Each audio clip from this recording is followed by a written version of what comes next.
In 2018, after having taken photos with my phone for about a year, and I mean with the intention of becoming a photographer, those types of photos on my phone, I decided to take the plunge and to invest in a camera.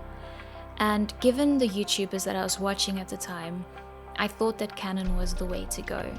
So that was it. I went to a camera store and I did something that at the time I thought was the most rookie thing to do. I went to the first camera guy that I saw and I told him what I wanted in terms of what I thought was realistically possible in a camera given my budget. I told him my budget, then I went on to tell him what my dream features would be, given that I wanted to take photos that I could eventually print, and given that I wanted to make videos with the ability to drastically improve on my video skills.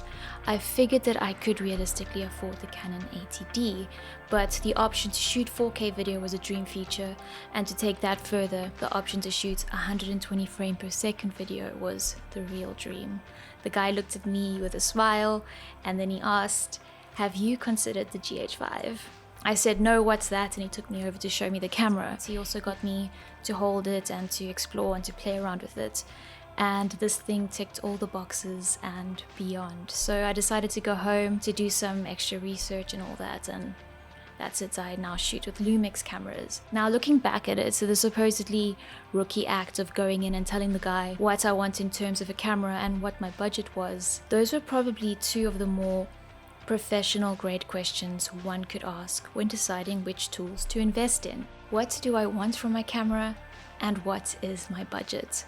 Now, at the risk of sounding kind of blasé about the whole thing, it really does come down to those two things. A few things that a beginner might get unnecessarily carried away with, and do take this with a grain of salt. I'm talking about a beginner that has a lot of learning to do, and I'm talking about a beginner that'll be taking photos with the intention of editing them in some post-processing software such as maybe Photoshop or Lightroom or GIMP or something like that. The first, I would say, unnecessary worry, as in you don't need to lose sleep over this, is color science. If you like the Canon color science, or if you like Fuji's various vintage looking profiles, you can learn to apply those looks in post. If anything, learning how to create looks, learning how to create presets and LUTs that suit your creative style and that suit whatever project you're working on is a handy skill to acquire and become proficient at. Color science, though, it takes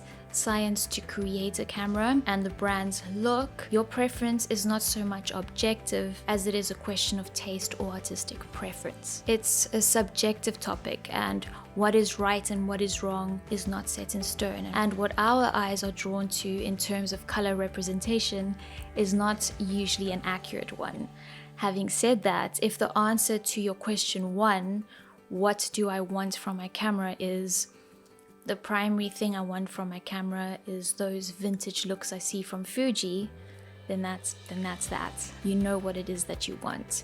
And I know someone like that. He wanted to take photos during his travels that looked nostalgic, and he wasn't worried about depth of field or shallow depth of field and stuff like that. He got a little mirrorless Fuji with a kit lens. He knew what he wanted from the camera. The second potentially unnecessary worry, and do take care with this one, is megapixel count of your sensor. Now this warrants a video in of itself, so to touch on it very lightly, though I wouldn't necessarily recommend investing in a 16 megapixel camera if you intend on printing your work, you can most certainly confidently print any sized photo taken with a 24 megapixel resolution camera. You don't need to work within the realm of 50 plus megapixels to take decent shots and to confidently print them.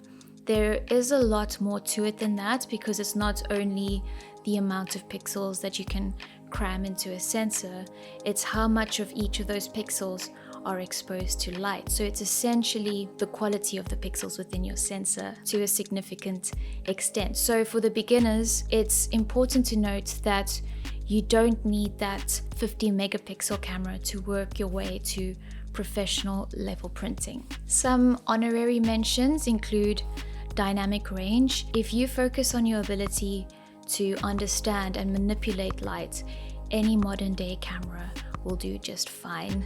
And another honorary mention is sensor size.